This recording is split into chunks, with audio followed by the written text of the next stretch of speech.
Hey everybody, welcome to this episode of The Numbers. I am Éric Grenier, joined as always by Philippe J. Fournier, and it's a wintry wonderland here in the home of the Laurentian elites.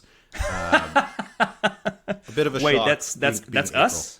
That's us. Yeah. I didn't get the memo. Okay, sure. Yeah, apparently we're part of the elite. So congratulations, well done. You made it. You did it. So being part of the elite is not that lucrative, if I understand well. Okay, sure. It's more of a state of mind apparently. I thought limos and champagne. I don't know, but that's clearly not the case. But okay. Good morning, everybody.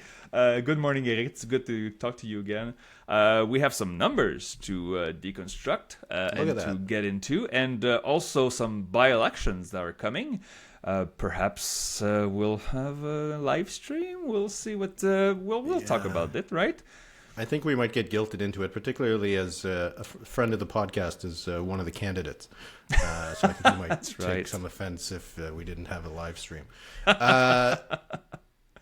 We had some federal numbers, and we got two sets of them that were kind of dull, and like we said last week, very numb to. We've seen them again and again and again.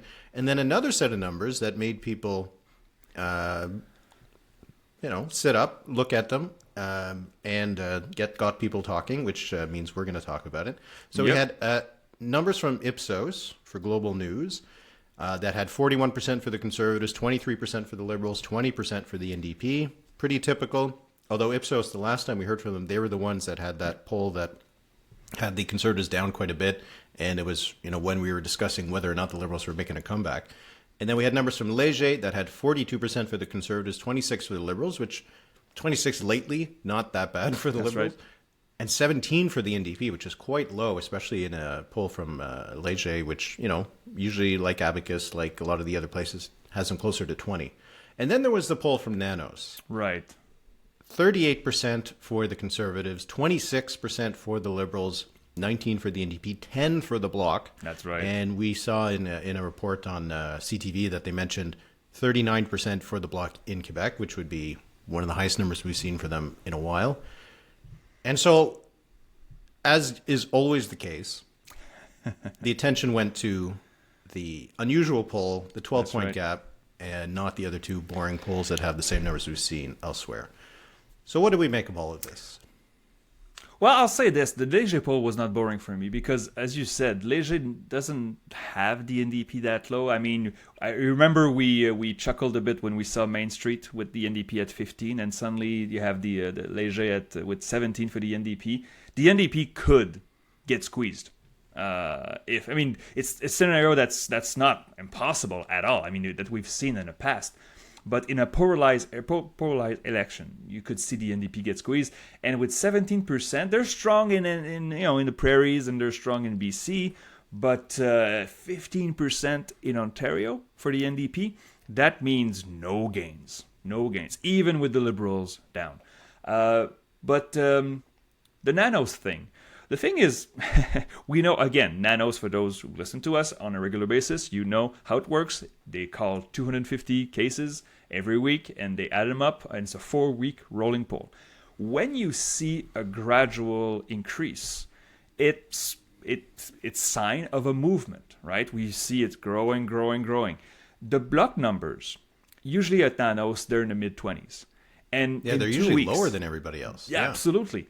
And you see on the chart, you have to be a subscriber to Nanos to see the weekly charts and the regional crosstabs. The line for the Bloc Québécois is vertical. And remember, if they polled 250 people in the country, that means about 60 people in Quebec. So before we go all crazy, they're saying the Bloc is near 40% in Quebec. And it's funny because Léger just polled and they have a bigger sample in Quebec, and they said the Bloc is at 30. So we all saw this, but I think people way overreacted when they saw this. The line is vertical. So I think just Nanos just called a bunch of Bloc voters, and it was just statistically, implausible. But I don't know. What do you think? Yes, it's the same thing. We talk about it often because the Nanos poll comes out every week. And it's useful to have it as a long-term tracking data. Yep. But if you look at the chart, and I mentioned it before, it is like a heartbeat, right? up, down for each of the parties, up, down, up, down. And then it's more about what direction the up, down is going in. That's right. Right? And it's also that whenever there's a big up, it's usually followed by a big down because of, like you said, the sampling where they drop and they gain and they add. It's the only question is when it's a big increase that sticks around or a decrease that sticks around. This did happen when the Conservatives made their move last summer. There was a big increase in the Nanos numbers like we saw in every other poll. And then the Conservatives stayed there. And then their heartbeat was up at that level rather than below. Yeah. It's always possible that this is one of those cases where if it's dropping, it'll stay low. But the thing is, this is not a leading indicator because it is a 4-week-old poll. It's a good lagging indicator. And it's also, as I said, a good tracking, a tool for tracking. But if you are a listener who is sympathetic with the Liberals, you see a poll like this and you're very excited, you have to look at all the other ones too. And if you look at all the other polls that are conducted in the same period, that same month-long period as Nanos is in the field, you don't see a sign that the Conservatives are dropping, the Liberals are gaining, or that the Bloc is suddenly increasing. So it doesn't mean that there's anything wrong with it because it is a live caller poll, which has these fluctuations that you don't often see in online polling. So there's nothing wrong with it. If we continue to see, if next week we see it's 37-27, and then the week after it's 36-28, then okay, maybe they're catching something. But everybody's got to relax. I think we can say this almost every week. I'll say this though. So this Bloc sample, Bloc Québécois sample, will it stick? We'll know like at the end of April because this was the update of March 30th, I think. So I guess it was a Holy Friday and everybody was off except for the Blocist. And I don't know what the excuse is, but if at the end that's what it is, yeah. This exactement. If at the end of April and early May the Bloc is still at say 35 or 36, okay, then I'll listen. But it could very well in 3 weeks' time fall back down to the low 30s and high 20s. So everybody take a long breath and it's okay. It's interesting. Careful with those big spikes. It's the same thing for Atlantic Canada. If you click on the Atlantic Canada, you will see. You said it's a heartbeat. Well, this is a heartbeat when I play hockey because it's like like this, right? Nanos polls probably 60 people a month in Atlantic Canada. It's 6% of the population. That means maybe 15 people a week. It's not. The sample is too small. So take a breather. And these are healthy numbers to see, right? We got a range of polls that have 42 to 38 for the Conservatives, 23 to 26, 17 to 20. Yeah. We should expect these kinds of numbers. Exactly. Right? Yeah. If we're in a scenario where it's 40, 24, 18, then we're going to have some numbers that are low 40s, high 30s for the Conservatives and everything. So everybody take a chill pill. The 38% for the Conservatives does not shock me at all. I mean, if they're at 40%, you will see the 38%. It's just that I think we established with Ipsos, with Léger, that the Conservatives are not at 45%. Right? Yeah. They are maybe in the low 40s to high 30s. This is the range. So. We're definitely in a new normal. It does not seem like... It seems like the Conservatives have hit their ceiling. Yeah. The Liberals might have hit their floor for now, and we're just at a cruising altitude of around 40 to 25 between the two parties. So we should expect some fluctuations between them, and as always,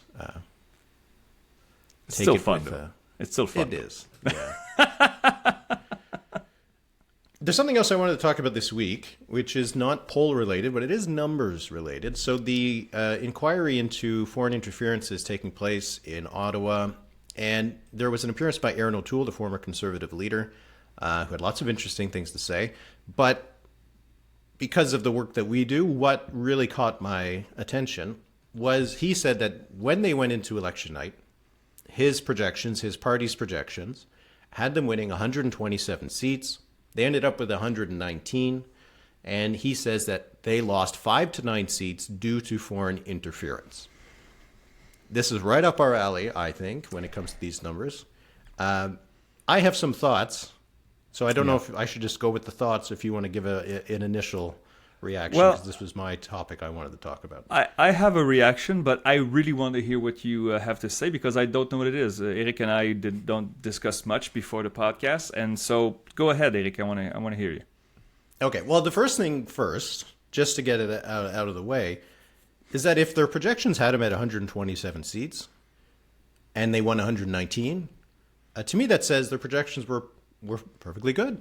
Yeah. The idea that their modelers are going to get it that close, and anything that would be wrong about it suggests some sort of nefariousness, is not true, right? I've talked to other parties in past elections. They have sometimes very good models, and they've done better than us, and sometimes they've done worse than us, and we have less data than they do. Yeah. And not to brag, not to flex, my poll tracker projection for the last election was 119 seats for the Conservatives, which is what they had. So it was possible to look at the data that was available and come to the conclusion that they'd win 119 It's seats. okay to flex. We can flex. We get so much crap when we're slightly wrong. You were right on the money. I had them at 121, so it was close. Yeah. So there you go. Now, the topic of whether they lost 5 to 9 seats to foreign interference, this is to me also a case of whether it's causation or correlation. I think it's very plausible to say that the Conservatives lost, I don't know if it's as many as 9, but 5, 6, 7 maybe, due to a drop of support among Chinese Canadians is very possible. I looked at this almost a year ago. So if you look at the ridings, there's 9 ridings, at least in the last census in 2021, where 33% of the population self-identified as Chinese. There's the visible minority question.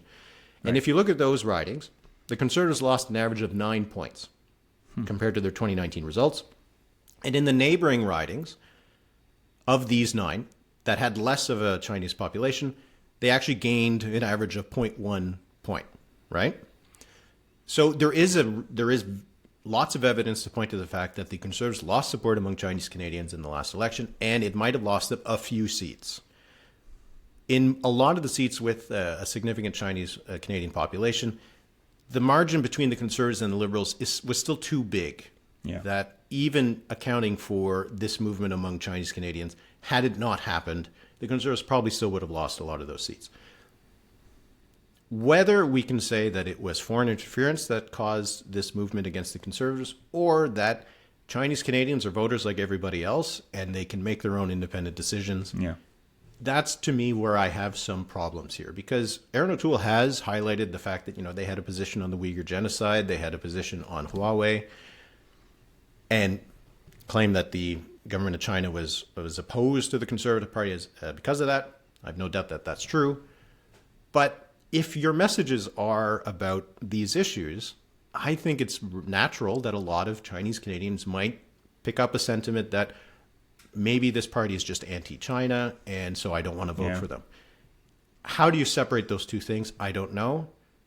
If China was conducting some sort of attempted interference, which it seems likely that they were, obviously, I'm not saying that they weren't, but were they pushing at an open door, I think is the question. So I think we can certainly say that a movement against the Conservatives from Chinese Canadians was responsible for losing some of those seats. Again, I don't know if 9 is a plausible number. That seems a bit too high for me when you look at the ridings in question. But correlation is not causation. And in some of these cases, we're talking about moving thousands of votes or causing thousands of voters to stay home. If the Chinese government is able to do that, they are a very, very, very effective voter disincentive machine that we have not seen in Canada before. So that was my thoughts on it. Do you have any reaction? Well, I don't disagree. I mean, even if the interference was modest and did not flip too many seats, it's a problem. I mean, CSIS was all over this, and there's plenty that we don't know because, of course, it's state secrets. I just remember it was very late on election night. I was at Nouveau doing TV, and when Richmond Center was red, just south of Vancouver.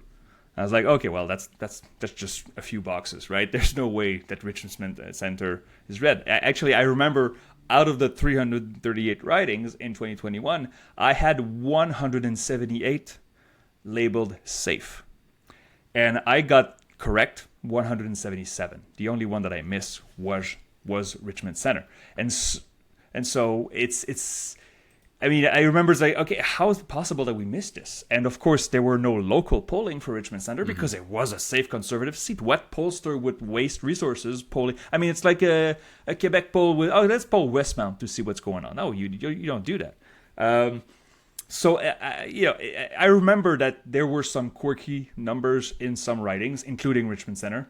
But this inquiry, I don't know. We won't know everything because not everything is public. But so far, it's quite interesting, and what will be even more interesting is so other countries want to interfere in our elections. What do you do? I mean, it's the answer. I mean, it's easy to denounce, says this shouldn't happen. It's like, okay, then what do you do? That's what I'm most interested about. But yeah, I thought Erin O'Toole was he made good points. So yeah, I do also and I do want to agree that even unsuccessful interference is still bad. Yeah. And should not happen, and we should do what we can to stop it. But I would like to see a little bit more proof of A plus B equaled C. I'm not sure about the C. I think A happened and B happened, but I'm not sure if they were necessarily related. Just going by the numbers. Yep. Okay. By-elections. Right. By-elections. We love by-elections. We do. We love them. So this week, Doug Ford, the Premier of Ontario, called 2 by-elections to take place on May 2nd, the 13th anniversary of the 2011 federal election, which I remember very much. Oh, very well. Yeah. The Orange. I have a little story from that. Oh, I have a little story from that. Let's hear it. So, the 2011 election was the first one that I did projections for a federal campaign, and I was doing them on my site, but I was working with the Globe and Mail at the time. So on the night of May 1st, it's the day before the election, I'm getting my projection ready. I'm really nervous about it. You know, this is my first one. It's a big one. In the end, the projections weren't as good as I would have liked. But anyway. It's Quebec that threw. I remember that. Yeah. You were outside of Quebec, you were really good. Quebec. But really anyway, well. So I was putting together the numbers. I was very concentrated, had my head down. You know, I was like, I need to get these out before midnight because of the poll blackout, which I don't think I actually had to do, and I don't care about anymore. But anyway, and so, you know, I was behind, I was stressed, and I went on Twitter. Back then, you know, Twitter was a different place, but I went on Twitter and I tweeted, "Working on the projection, everybody. It's coming soon. Don't worry." And I get a response that says, "It's probably not the most important thing right now.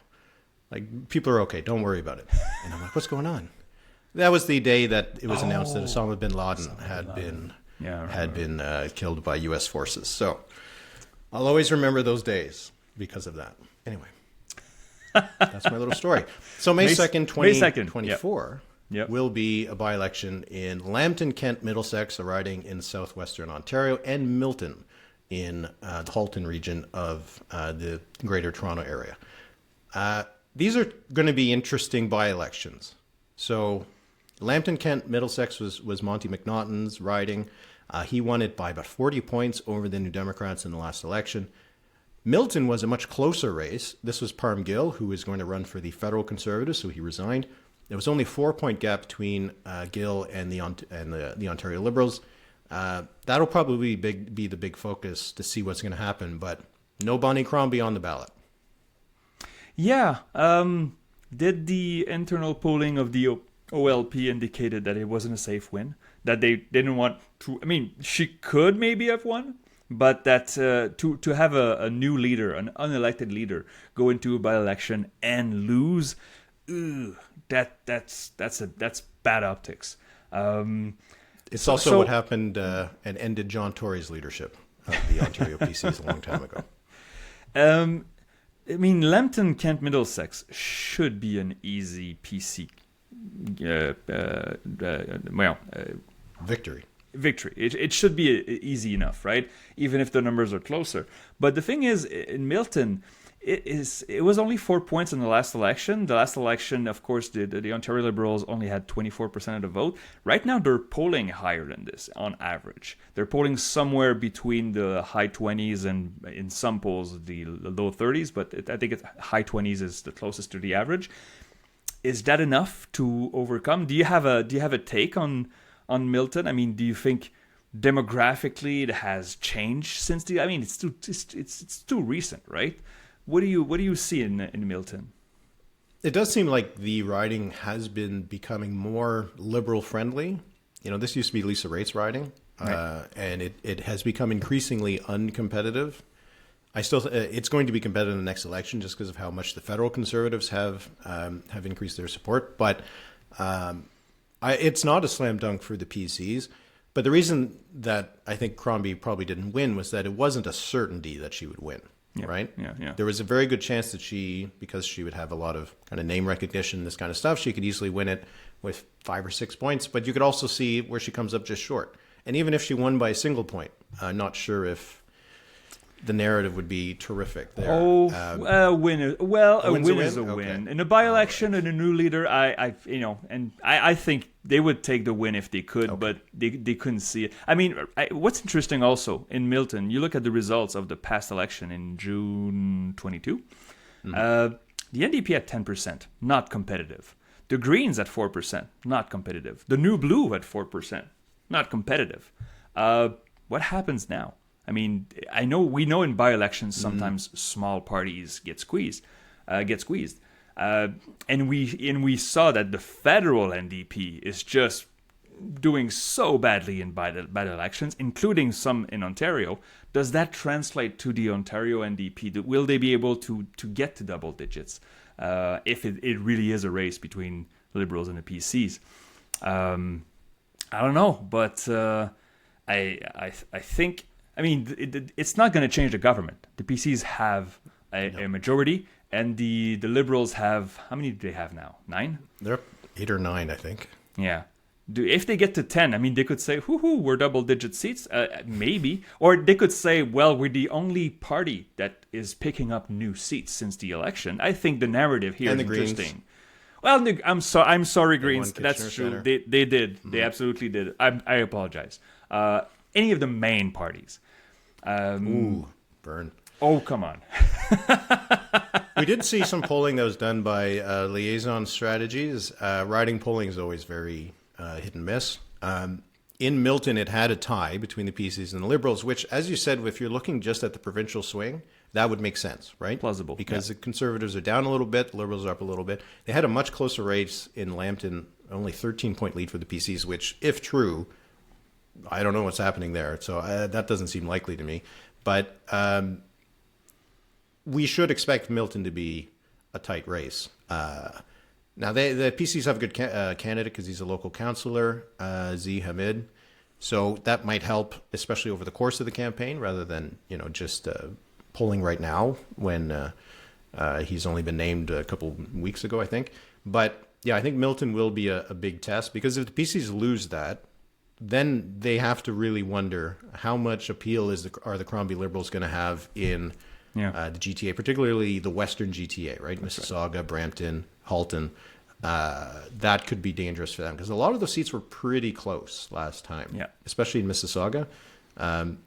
So if the PCs end up winning, though, the Liberals will have to go back to the drawing board a little bit because this is the kind of seat that if they're trying to get to 15 or 20 or government, Milton is one of those seats, right? Oh, yeah. I mean, we agree that in a future scenario where the ODP regains power, they have Milton. Milton is one of those seats that they have to win an election. So it's a good test. But that PC machine, man, I don't know.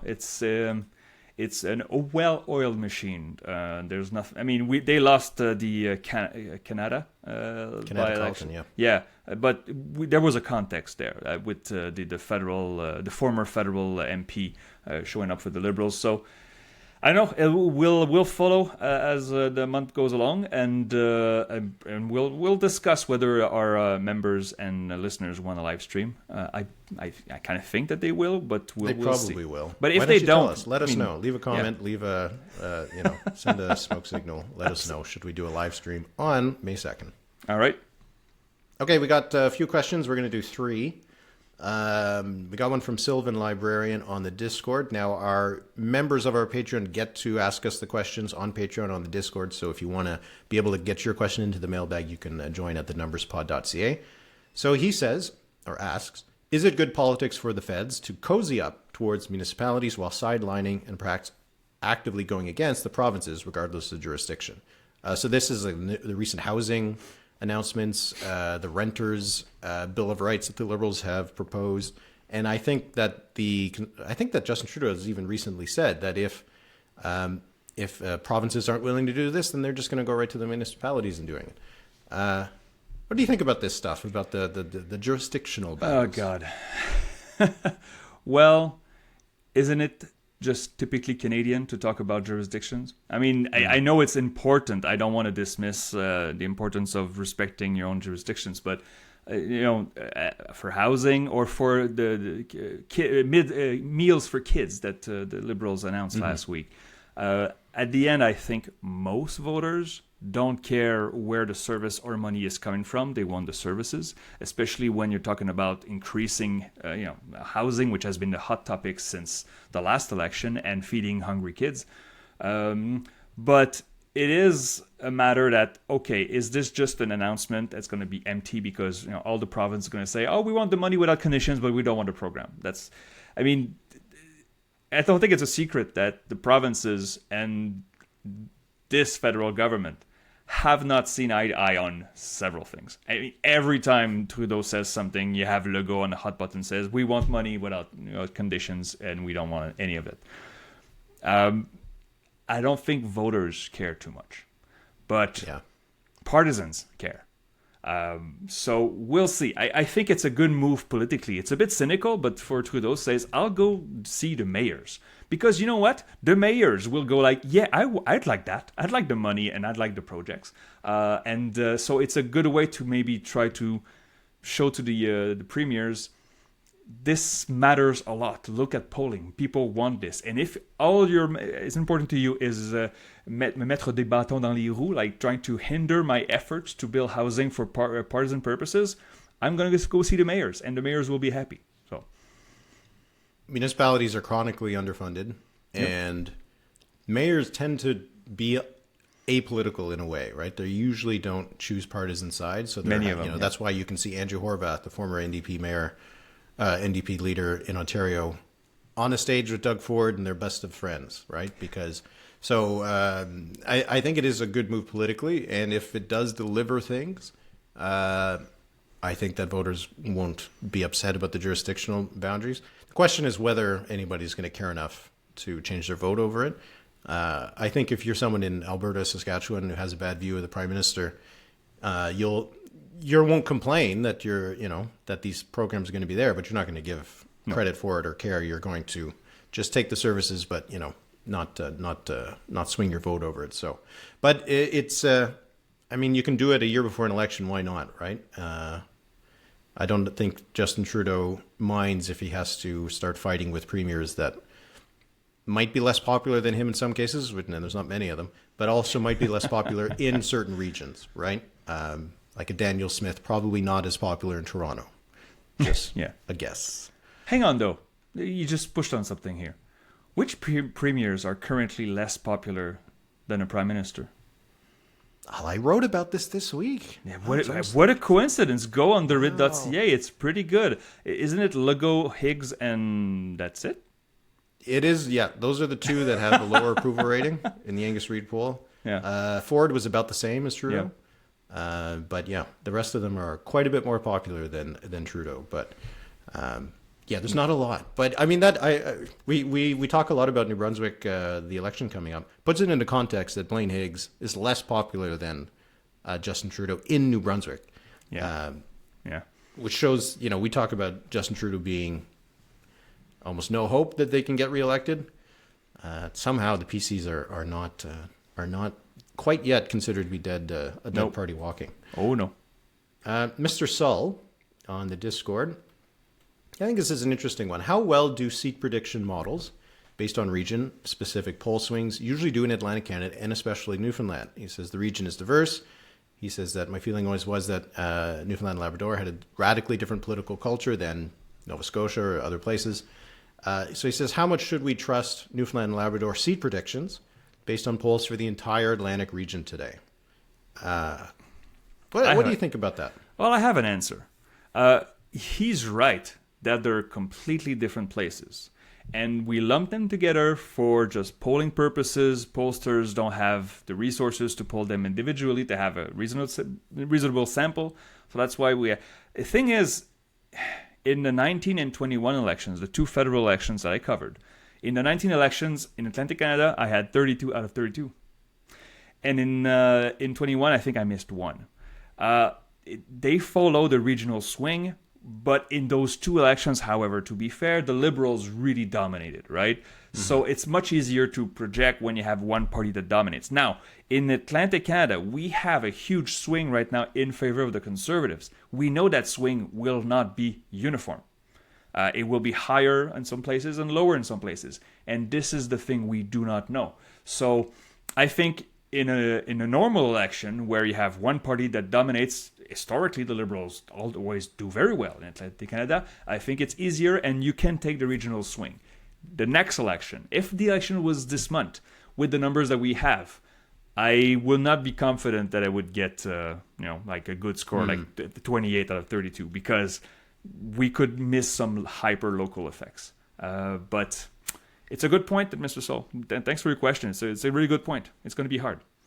I think it also depends on some of the ridings. Some of the ridings, like in Newfoundland, Long Range Mountains, and the new riding turn over the peninsulas, the gap in the last election was like 5 points between the Liberals and the Conservatives. And the swing in the polls has just been too big that the Liberals would be able to withstand that, in my view. In a riding like Labrador, where the gap was a bit wider, it's also a very local place. You know, you look at some places on the mainland in Nova Scotia where the Liberals did quite well, and the gap that the Conservatives have to overcome is, 20 points or something like that. That's a little bit harder to know, right? Will the local candidate be worth the 5 points? That will make the difference there. But in the ridings where it was close last time, the swing is just too dramatic to say that the local dynamics are gonna overcome it. So I think that would be my bit of contextual answer on that it depends on the riding, but in some cases, no local dynamic is strong enough to withstand a huge swing in the polls. If you have money to burn, you can order a poll and ask one of the pollsters, the Ipsos and Léger's and others, please do 1,000 cases in PEI. They will do it, but it'll come out of your pocket. So, yeah. We'll do this last one. Joey from the block on the Discord. Very active and appreciated member of the Discord. Absolutely. We often talk about how federal politics is influencing provincial politics, but what possible impacts do you think the outcomes of the provincial elections this year and next year might have on the federal one? So we got BC, Saskatchewan, New Brunswick this year, maybe Newfoundland, Labrador, and Nova Scotia next summer. Yeah. Just before the election. Well, okay. So when Mr. Canoe won in Manitoba, we saw NDP numbers go up federally. Like we saw those numbers. Even though we rarely have Manitoba only polls, the data that was available, we saw it. So there's some influence. But he's asking, is the other way around true? I don't know. I don't think Doug Ford really helped the federal Conservatives since he won. Has Mr. Eby and Oregon before him helped the federal NDP? Well, the NDP did okay in BC. I think they had a dozen seats, or 13. The federal NDP and the provincial NDP in Alberta, I don't think they see eye to eye too much. So maybe locally in some places. In Quebec, I don't think there's any. I mean, look at the federal Liberals. The federal Liberals do better than the provincial Liberals. In Quebec, has not happened much in my adult life, right? So, yeah. But I don't know. Did you see something that contradicts me? I'm thinking about the elections that are coming up. So let's assume that things go as we kind of expect in British Columbia, where the New Democrats win a big majority. BC United is more or less decimated, and the BC Conservatives emerge as the alternative on the right. Does that have an impact on federal politics? You could see it go lots of different ways. Will that boost the federal NDP to have David Eby have a big victory? If he's still popular by the time of the election, there's always the possibility that if he becomes unpopular, then that'll hurt the NDP. But the fact that the BC United, which used to be the BC Liberals, and is supported by some BC federal Liberal voters, we saw that in an Angus Reid poll this past week, does that hurt the Liberals? The fact that this entity that is kind of overlapping with them, that this doesn't exist anymore, does it polarize the federal race in British Columbia between the NDP and the Conservatives if it gets polarized at the provincial level? To me, that is the big question. What's going to happen in Saskatchewan? Don't think it's going to have much of an impact. No. What's going to happen in New Brunswick? Maybe. I'm not sure. But in BC, I'm curious about that. If it gets a blue, and not teal blue, but blue, dark blue and orange polarization provincially, will we see more of that federally? That would be, for me, the thing to keep an eye on after October. I think that's the answer. But the thing is, if the Liberals, the federal Liberals, don't have a little brother provincially to lean on or to be hurt by, I mean, is there a relationship between the OLP winning and the LPC winning? We saw historically, no. I mean, when one does well, the other doesn't do too well. But in BC, it was the last Liberal party, even though it was a more right of center Liberal party in the West. Now it's gone. I mean, Manitoba Liberals, just called the Lamoureux party, right? It's a tough call, but we'll have to revisit this in October when we have those elections. I think we're going to try to make some correlations for sure. Yeah, see what the polls say in November, December after those elections in those provinces. That'll be interesting.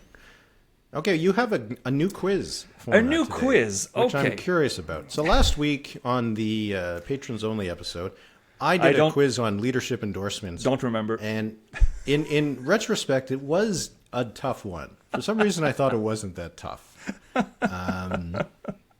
I think the week before you gave me a tough quiz. So it's true. It's true. We have to challenge ourselves, and we have to. The goal here is to learn and have fun. And I hope our listeners and our members learn a little bit. So this is a quiz format that I took from a hockey podcast that I like. It's called Puck Soup.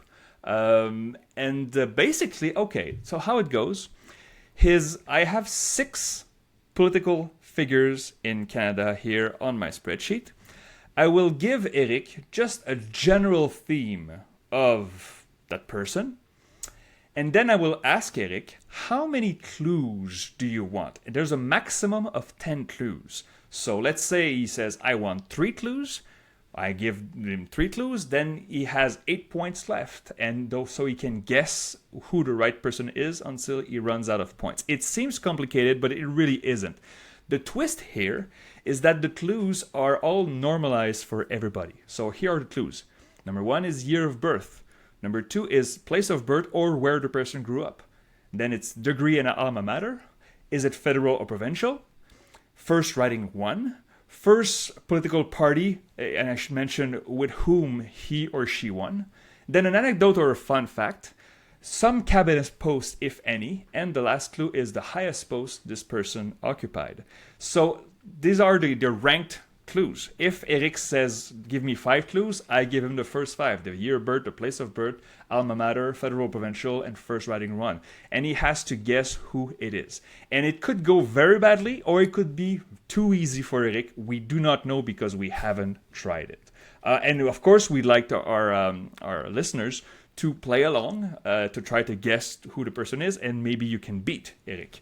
I don't think many of you will, but we'll see about that. Oh, he's now putting down the gauntlet. Now he's embarrassing me. Okay, so Éric and I agreed to, because I offered him to either go from easier to more difficult, or from more difficult to easier, but he chose to go by category. So I will give you all 6 categories. You get to pick the one you want. Are you ready? All right. Yes. I don't know if you want to write those down, but I will give you the 6 categories. Politicians whose career cross path with the late Brian Mulroney. Western Liberal leaders. Prominent Prairie politician. Notable female cabinet ministers. And I like this one, NDP leaders. And the sixth and last one, elected official and cowboy. Yes. So 6 categories. Were they both of those, or is it both. either It's elected? both. Okay. It's both. I don't know a lot of cowboys. All right, I like these. So I'm going to start with one that I think will be easy. Okay. NDP leaders. NDP leaders. Okay. I How will go many with- clues do you want? Yeah, Because the this number is of clues tough. that you ask reduces the number of points that are available to you. If you say, I want all 10, then you only have 1 point available and 1 guess. If you say, you know what, just give me the first one, which is year of birth, then you have 10 guess possible. Yeah. I'm going to do four clues for NDP leaders. 4 clues. Okay, so the 4 clues give you the following clues. Year of birth. This person was born in 1957. Place of birth or where this person grew up, Halifax, Nova Scotia. Degree in alma mater. This person has a degree of education from Dalhousie University. And the 4th clue is provincial or federal. It's provincial. All right. So 1957, this means someone who is currently, nearly 70? So you have 6 guesses available to you. Yeah, Halifax. So it's clearly Nova Scotia. I'm thinking this lines up to being Daryl Dexter. And that's the right answer. It was too easy. So 7 points to you because you got it on. Hang on. Yeah, 7 points to you. Yeah. You got it on first try. Wow. Okay. I have a little chart here. 4 clues, 7 points. We did not discuss the threshold to win or to lose the clues because I have no idea. But we'll see at the end how well you did, and we'll know. Okay. So 7 All points right. too. That was way too easy. Okay. NDP leaders. Okay. Let's do female cabinet ministers. This one I think I'm going to need more because I'm not big on cabinet ministers. Okay. So I'm going to let's do 7. 7. Okay. 7 clues, so I can win up to 4 points here. That's right. Let me just... okay. This person was born in 1965. I could not find where she was born, but she lives in Dufferin County. She has a diploma in radio broadcasting from Fanshawe College. Fanshawe, is that how you pronounce it? Fanshawe? I have no idea what college you're referring to. Oh, Fanshawe. Oh, there's an E at the end. You don't pronounce the E? Okay, so Fanshawe College. no. I'm sorry, I didn't. All right. So that's in London. Provincial or federal, it's provincial.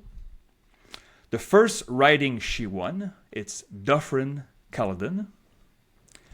First political party is the Ontario PC. And last clue, this person is still alive. Oh, man. Okay, so And 65. so that's 7, right? And so you have 4 guesses for 4 points. Okay. Dufferin Caledon, PC minister who is a woman who is currently 60-ish. Oh, man. And just so we know, I don't want to give you another clue, but it doesn't say if she's still a cabinet minister. Yeah, I know. Okay, just to make sure. Okay, so my gut first said Christine Elliott, but she was not from Dufferin Caledon, or was she? No, because she was closer to Whitby. Geez, I don't know. You'll have 4 shots. I'm sorry? Sylvia Jones? Sylvia Jones. Oh my God, it is Sylvia Jones. How do you do that? Oh my God. Okay, this is too easy. Wow. No, that was. I was just thinking like Ontario PC cabinet minister, and the ones that I could think of where I knew they were. Yeah. So I just did other ones. Just by the way, I should read after you have the correct guess. I should read the final clues that I had. Just to go back for a second to Daryl Dexter. The clues that you didn't get was that the riding was Dartmouth Cole Harbour. This party was the Nova Scotia NDP, still alive. The fun fact anecdote: this person now serves as a lobbyist for the cannabis industry. Some cabinet posts, if any. He never had a cabinet post, but he was leader of the opposition, and the highest post was, of course, Premier of Nova Scotia. For Sylvia Jones, the clue that you missed, or that you didn't need, she was part of the government shutdown law, or at least a measure that said that the police could basically arrest you and ask you why you're not at home, and that was reversed. So she was part of that. Cabinet post, Minister of Tourism, Culture and Sport, and the highest post, it's the current post that she has, Minister of Health and Deputy Premier of Ontario. Oh, I didn't realize she was deputy. That's why notable female cabinet ministers. You're two. Oh my God, 11 points already. Let's do the Brian Mulroney. So someone who was cross paths with Brian Mulroney. Yes. Let's do 6. So 6. Okay, I'll say this. Okay, no, I don't want to say this. Okay, I don't want it. Okay, 6. So 6 clues. So I got 5 points up for grabs. Year of birth is 1958. Place of birth is Sherbrooke. Degree alma mater, law degree from University of Sherbrooke. Provincial or federal? Both. First riding 1, Sherbrooke. Okay. You know who that is. And the last clue, you asked for 6, right? And the last clue is, did you ask for 6 or for 5? I asked for 6, yeah. 6, and the first political party is the Progressive Conservative Party. That sounds a lot like Jean Charest. And it is Jean Charest. Yes. That was my easy one. As soon as you say Sherbrooke several times. Still alive, yes. Anecdote, fun fact, this guy ran in 9 general elections in the same riding, federal and provincial, won the first 8 and only lost the last one. Cabinet Minister, Minister of Industry, Minister of the Environment, Deputy Speaker of the House of Commons, and the highest post was Deputy Premier of Canada and, of course, Premier of Quebec. Okay. So how many points is that? You're at 16? Yeah. Is that right? Yeah. Oh, wow. Okay. Okay, so...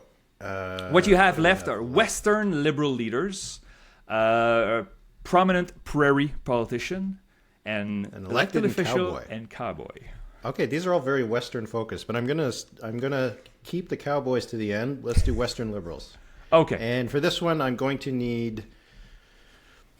I think this will be a bit. Okay, well, the party is obviously going to be Liberal, so why don't I just do?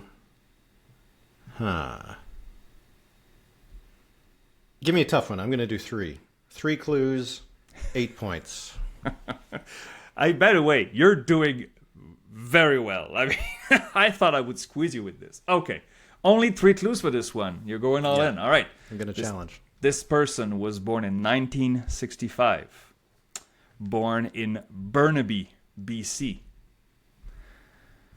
Alma mater. This person attended Simon Fraser University, Sorbonne Université in Paris, and the University of Edinburgh, but never graduated. Oh, that's unfortunate. Okay, so it's a Western Liberal leader that you inadvertently said was a woman. I'm guessing it's a past leader. Because the only female liberal leader I can think of right now would be Cindy Lamoureux, but she's not that old. So it's got to be a past one. I'm going to say that's Christy Clark. It totally is Christy Clark, and yes. I said she, so it would have been I guess it would have been much harder. Yeah, I think I should get 1 less point for that. That was an extra clue. But it's my fault, though. It's not your fault. But yeah. So anyway, I'll give myself 7 points for that. I swore there. Sorry about that. It was honest. It was not okay. So yeah, don't worry. Okay, you have them all so far. I'm not going to put the E warning on it. Prominent prairie politician or elected official and cowboy. Prominent prairies. Okay. I'm going to do, for this one, I think I'll need a little bit more help, so I'll do... Oh, wait, first, what was your funny anecdote for Christy Clark? Oh, yeah. Okay, so Provincial, obviously. Her first riding was Port Moody, Burnaby Mountain. First political party was the BC Liberal. Still alive, yes. The anecdote was this person endorsed Jean Charest for Conservative leader in 2022.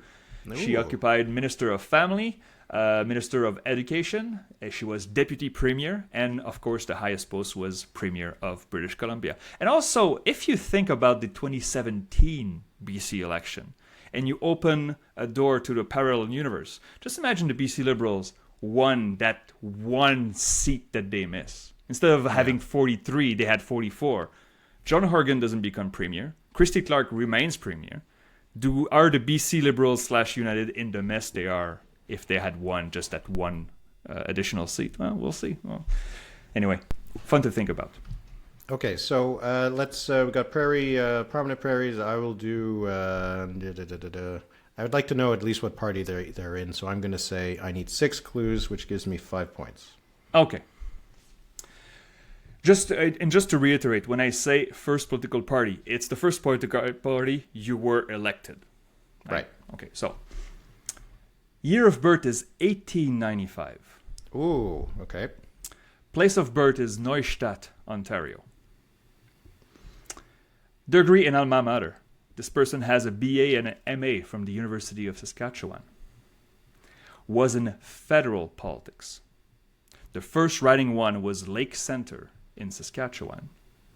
And the first political party at the time was called National Government. Okay. Okay. 1895. Lake Centre. This sounds like John Diefenbaker. And it is John Diefenbaker. Good for you. Is this person still alive? Well, when you're born in 1895, we kind of hope not. Fun fact, his father was a lifelong liberal, but this person was more attracted to the Conservatives. He never had any cabinet post, but he was leader of the opposition, and of course the highest post was Prime Minister of Canada. Okay, this quiz is way too easy. I have to find more obscure politicians. Although the 3 I thought easy ones for me were Jean Charest, Christy Clark, and John Diefenbaker. The other 3 I thought were harder, but so far you're running the table. Are you ready for the elected official and cowboy? And cowboy, yeah. This is too I easy. feel like this is going to be not that helpful because, okay, it's how many points do you have now? I I lost track. You had 16. I have anyway. 28. 28? Okay. Yeah. So, well, let's say the threshold is... I can't give you a threshold. I didn't give you a threshold at first. I can give you. You have to get the maximum. So. All right. Well, I'll do a challenge again. So let's do 4 clues for 7 points. Wow. Okay. This person was born in 1981. Ooh, very recent. I could not find a place of birth, but this person is from Pollockville, Alberta. Never heard of it. Has a Bachelor of Science in Agriculture from the University of Lethbridge. And is in provincial politics. Okay, 1980. So really it's just an Alberta politician who is, how old would they be? 42. And is a cowboy. What makes them a cowboy? Well, you didn't get there, so the clues. Okay. But it's the category. 42-year-old politician in Alberta. And since this is the last one you did so well, if you need more clues, we can get there. But try. It was your call, so. Oh, God. 40. I'm trying to think of a 42-year-old politician in Alberta right now. Randy Wasino. Nope. All right, give me another clue. That's your first strike. I have to say, this is your first wrong guess of the quiz. Okay, wait. No, let me stick to it again. Wow. 42, Alberta, provincial. Oh, Randy Wasino's not even provincial. Federal. Why did I do that? Okay. That was silly. Too confident, Éric. That's why you got so well in the quiz. You got too confident. Yeah. Do you want more clues or do you want to guess? Keep guessing. Kathleen Ganley. Nope. Okay, she's from Calgary. I'm going to need some... Yes, give me some more clues. So, of course, there are more clues. Takes your First point writing total. one. Okay, first writing one was Drumheller Stetler. Oh, that rings a bell now. Derek Fildebrand? Nope. Oh, no. So They give me the party. Now. Okay, so you have like 2 points left if I give you... The party is United Conservative Party. That's the first party that he was elected on. First party.